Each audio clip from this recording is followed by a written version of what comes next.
Hi there, it's Matthew Sharp. Welcome back. Day 6, Episode 6 of the Hans Gaal Concertino Diaries. Today I have been looking at the last movement. We're back in G major, the key that the first movement ended in.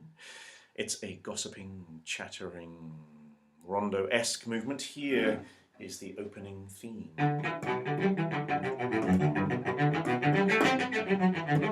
which is passed in nattering style between all the instruments of the orchestra. The spirit of that theme reminds me of the second half of the first act of Verdi's Falstaff, where the merry wives and the merry husbands and rogues of Windsor are all chattering, and because it's singing, pattering at cross purposes and cross rhythms. It's one of many extraordinary moments from that piece. It also reminds me of the opera's final fugue, Tutto nel mondo è burla. Turns out Hans Gaal was a huge fan of Verdi's Falstaff. When he was younger, he acquired a vocal score, a first edition, without any revisions or cuts. Turns out that after the opera's first production, Verdi did actually make some cuts. So when Hans Gaal got to see the piece, he was heartily disappointed that some of his favourite bars from the first edition vocal score had actually been removed and were no longer there. And he wrote an article, a plea to anyone, conductors in particular, to reinsert and reorchestrate those bars. And in that article he called the score one of the most precious things ever written.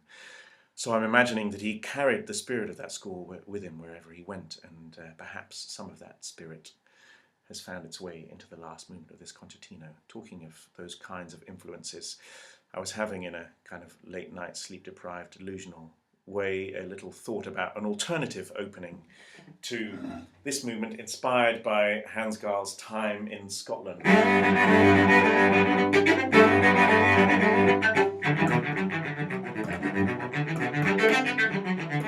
A kind of Austrian-Scottish ceilidh mashup, slightly along the lines of the haggis schnitzel sandwich I was talking about in the first movement. Anyhow, that's a tangent. There is a second theme, a kind of lurchy, dancey theme, which goes like this.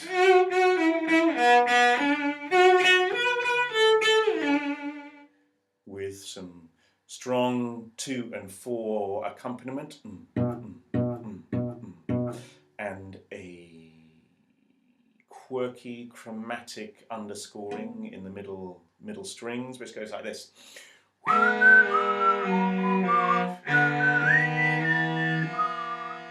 The opening rondo theme then returns in a kind of varied form, and then we're into a cadenza, which, like the ghost of Banquo arising, is a reminiscence of the first movement. This is today's very fresh version of that cadenza.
So we are back to that opening rondo material. I love that fleet of foot, highly charged change of mood, atmosphere, character. And in a way, this last movement is full of those little quirky shifts of gear. I don't know what it means yet, or how to find my way through those variations and those shifting sands, but I'm looking forward to finding out. Please pop back in tomorrow and I will have some more thoughts for you. Thanks very much for listening. Good night.